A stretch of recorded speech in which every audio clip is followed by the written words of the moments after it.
in the middle where it started getting really tough. I think that fast pace early on started stinging, and you saw that as people started slowly dropping back through the middle to later middle sections. And I mean, I personally went through that same phase. Once the pace kept going at a fast pace, I was hurting, I was struggling for a little bit there. And as it sort of eased off a little bit, I managed to gather myself and kind of relax, getting ready for that last mile. But once the last couple of laps came, the legs were still struggling a little bit, but I mean, I'm still really happy with the race. I mean, for us going 2 and 3 across, there's always big expectations going into a 10K on the track. That what does that mean? You can go 1 and 2 because now you don't have night in the race. I mean that would have been cool. That's not to say that's not what we're trying to do, but for us to come out here 4th and 5th, that's better than we've ever placed here before. I think that's still a big step in the right direction. Another thing that really benefited was like we're only doing the 10K, so I felt like this year especially, I didn't see this last year, a lot of guys are doing the deadly double of the 10 and 5. So for us to go out there and just do the 5, it kind of meant it was easy, and like we could literally leave everything out there, everything we got, and we know that we don't really have to recover in 2 days to run 12 and a half laps. So that was mentally easing on our end. What is just the opportunity to race in these championships meant for the both of you for this whole program the entire year? I mean, it's been one of the most special, school years for any program, with this amount of success cross indoor outdoor. What's that meant, Matt?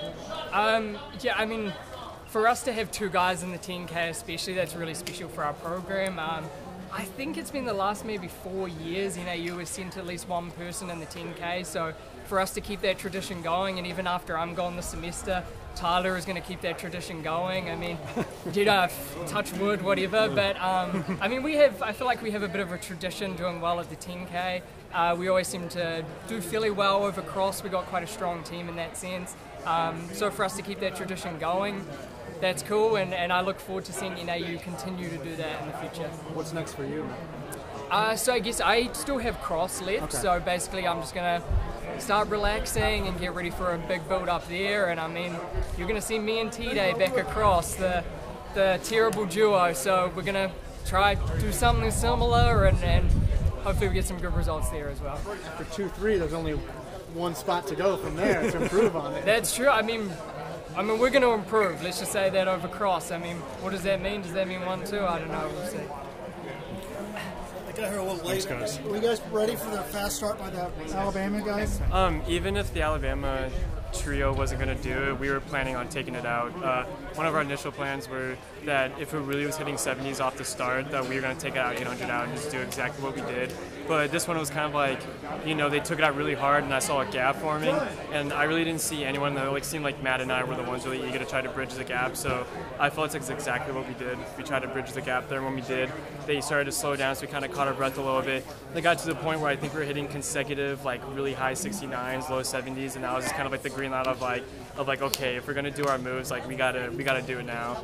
And so we interjected a really quick pace, and we just try to do it pretty much the whole way through. And so is that, what was the plan that your coach gave you? 169, 70? He just told us that when it was our thing, we want to try to hit it hard, so try to be 66s, maybe 67s, but just try not to be the rabbit. And I felt like we quickly became the rabbit just because it was a little bit so tiring and everything, but yeah, we just really tried to take it out there towards the middle, and it seemed like it was working. It was a lot of people seemed to be suffering, and even at the end of the race, people were like, that was the hardest 10K I ever did in my whole entire life. And I'm not saying that it was all up to us, but we definitely feel like we were kind of a big factor in that. What did you say wasn't your thing?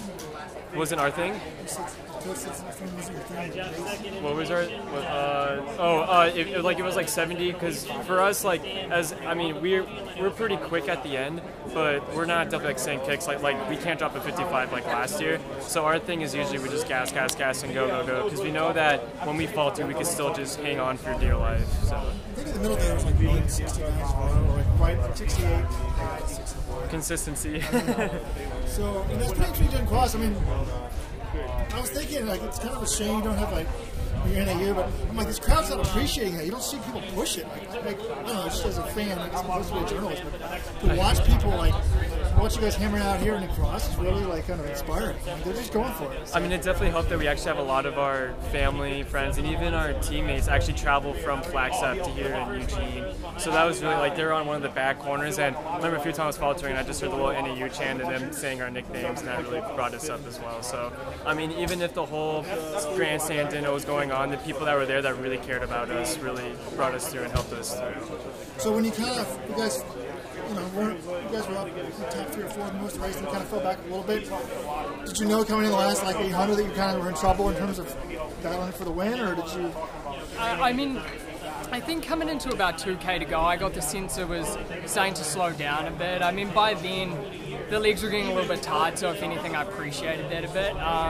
And yeah, I mean, coming into the last 800, 400, I knew there was still a solid group. We hadn't exactly done the damage we would have ideally liked to have done by then, but we still managed to keep ourselves in a good position. We still dropped, I think, a lot of guys who, had it been maybe 10, 20 seconds slower, might have been able to hang in there. So I think overall we with the Alabama guys, we still did a solid job of splitting up the field, so when it came to the end, it was basically the strongest who could survive.